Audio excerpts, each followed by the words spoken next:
इसमें बहुत चीज़ तुम लोगों को भी जानने समझने को मिलेगा।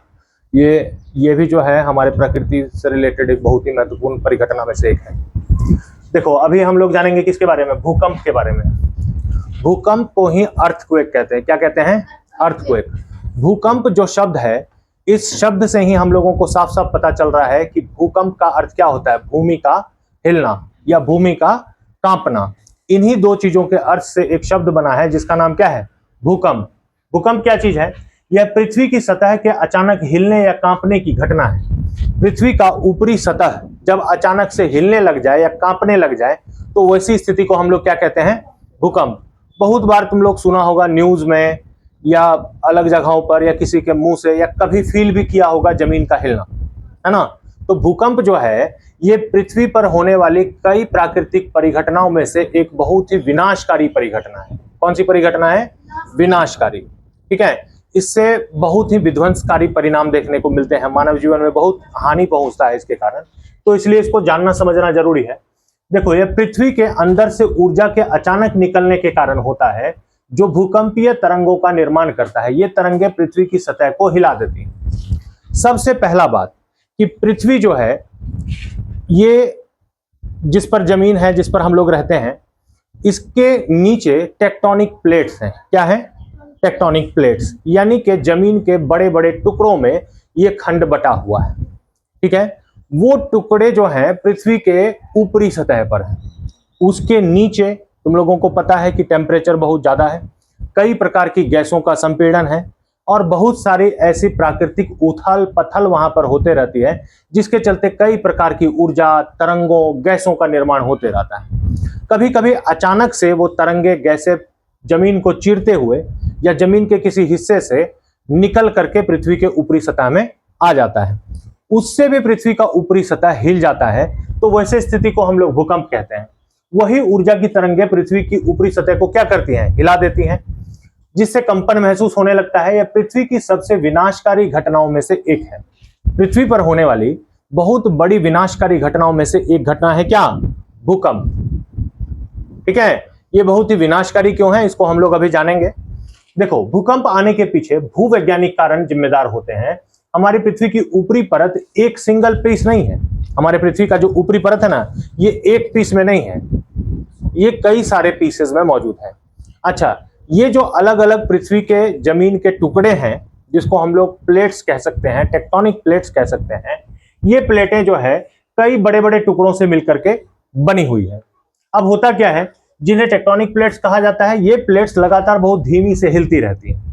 पृथ्वी घूर्णन करती है ना। या पृथ्वी के नीचे यानी जमीन के नीचे कई प्रकार के गैसीय संपीड़न होते रहते हैं, ज्वालामुखी विस्फोट होता है, या पृथ्वी के नीचे कभी कभी क्या होता है, किसी अलग प्रकार के ऊर्जा का निर्माण हो जाता है, वो इन प्लेटों को हिला डुला देता है, या फिर कभी कभी ये प्लेटें आपस में रगड़ खाती हैं। ठीक है। जिसके चलते इसका ऊपरी सतह क्या होता है, या तो हिलता है या कांपने लग जाता है।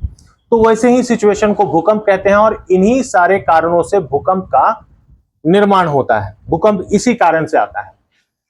ये प्लेट आपस में टकराती हैं, एक दूसरे से दूर जाती हैं या एक दूसरे के ऊपर रगड़ खाती हैं, तो उनके किनारों पर भारी दबाव जमा हो जाता है। यह दबाव एक सीमा से बाहर हो जाता है तो चट्टानें टूट जाती हैं। अब देखो, इतने बड़ी बड़ी प्लेटें जब एक दूसरे से रगड़ खाएंगी या एक दूसरे से टकराएंगी या एक दूसरे के ऊपर चढ़ जाएंगी, तो उन प्लेटों में कितना बड़ा मतलब कि कंपन उत्पन्न होगा। तुम एक साधारण सा छोटा छोटा चीज को ही जब आपस में टकराता है तो उनमें कंपन देखता है, वाइब्रेशन, है ना, या टकराने के बाद वो एक दूसरे से दूर चले जाता है ना, या फिर तरह तरह की गतिविधियों को तुम देखते हो। तो वही सेम टू सेम गतिविधि कब होता है, जब पृथ्वी की प्लेटें आपस में टकराती हैं, रगड़ खाती हैं, या उनके अंदर से ऊर्जा तरंगे पृथ्वी को चीर करके बाहर निकलती हैं, तो इन प्लेटों में हलचल उत्पन्न होती है जिससे भूकंप जैसी स्थिति उत्पन्न हो जाती है।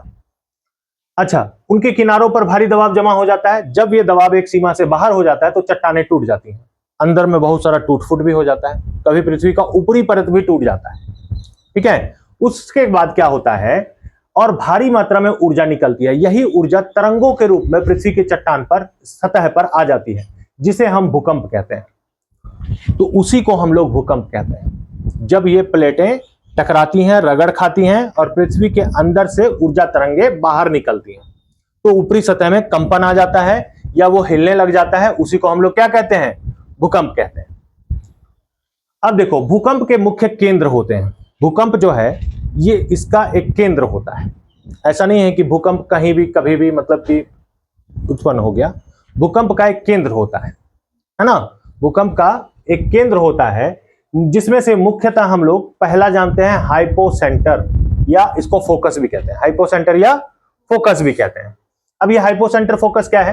पृथ्वी के अंदर का वह स्थान जहां भूकंप की शुरुआत होती है और चट्टानों में हलचल पैदा होती है। यानी पृथ्वी के अंदर कोई एक ऐसा पॉइंट होता है जहां पर चट्टानें टूट गई, जहां से ऊर्जा तरंगे पृथ्वी के सतह पर बाहर निकली, या जहां पर ये टेक्टोनिक प्लेट्स आपस में टकराए, या जहां पर ऐसी गतिविधि का उत्पादन हुआ जिससे कि भूकंप उत्पन्न हो गया। तो वो एक खास पॉइंट या सेंटर जहां से भूकंप उत्पन्न हुआ है उसी को क्या कहते हैं? हाइपोसेंटर।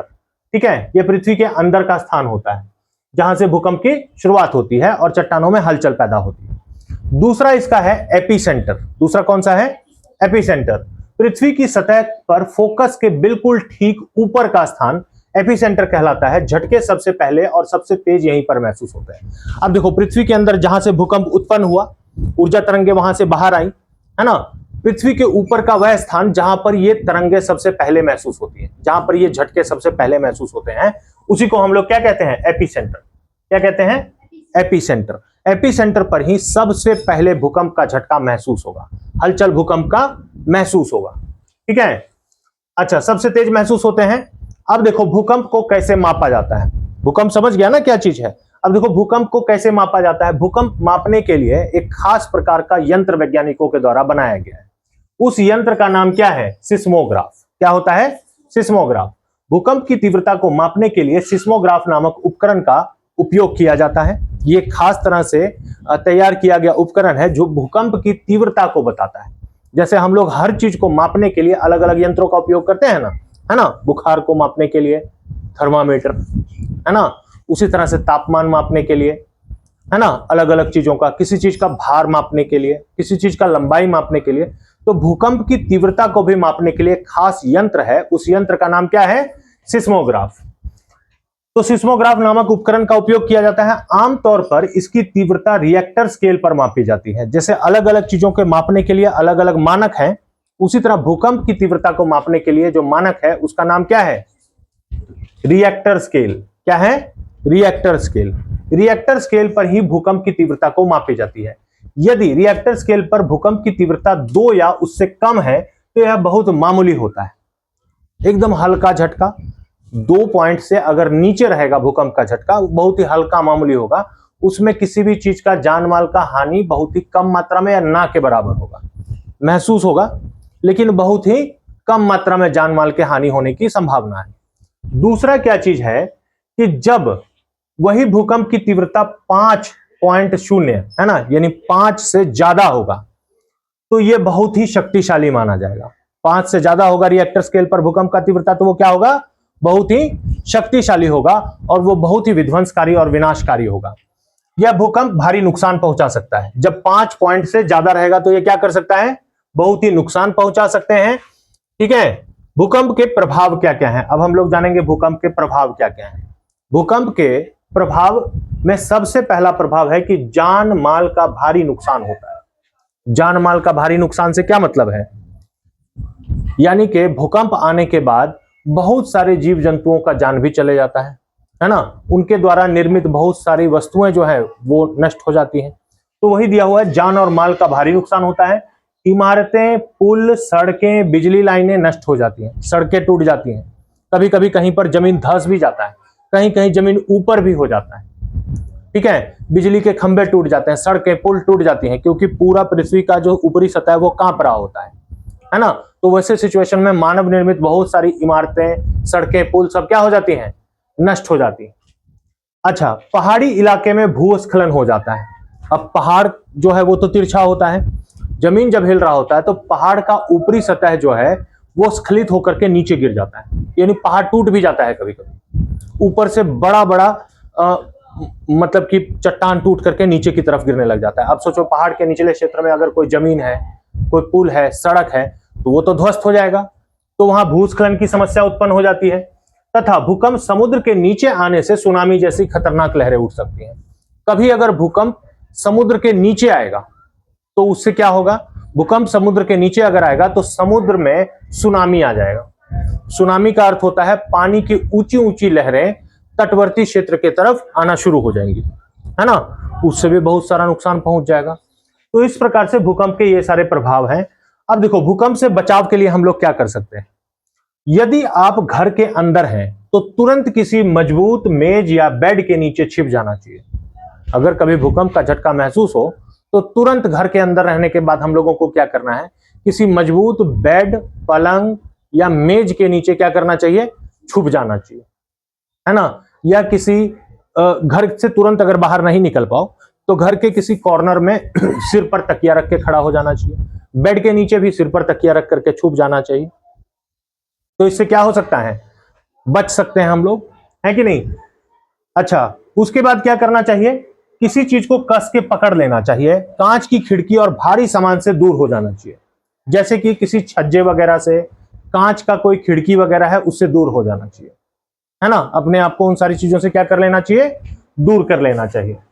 उसके बाद लिफ्ट में सफर नहीं करना चाहिए, यानी कि लिफ्ट में नहीं चढ़ना चाहिए। लिफ्ट जानते हो, बड़े बड़े बिल्डिंग में लिफ्ट आता है जो नीचे से ऊपर लेकर के जाता है, ऊपर से लोगों को नीचे लेकर के आता है। तो हम लोगों को भूकंप के दौरान लिफ्ट में नहीं चढ़ना चाहिए, है ना, उसका इस्तेमाल नहीं करना चाहिए। इमारतें, पेड़, साइन बोर्ड और बिजली के खंभे से दूर हो जाना चाहिए। किसी खुले मैदान में चले जाना चाहिए। क्या करना चाहिए, किसी खुले मैदान में चला जाना चाहिए जहां पर कि खुला एरिया रहे, आसपास में ऐसा कोई चीज नहीं मौजूद रहे जो कि तुम्हारे ऊपर गिर जाए, है ना, खुला स्थान।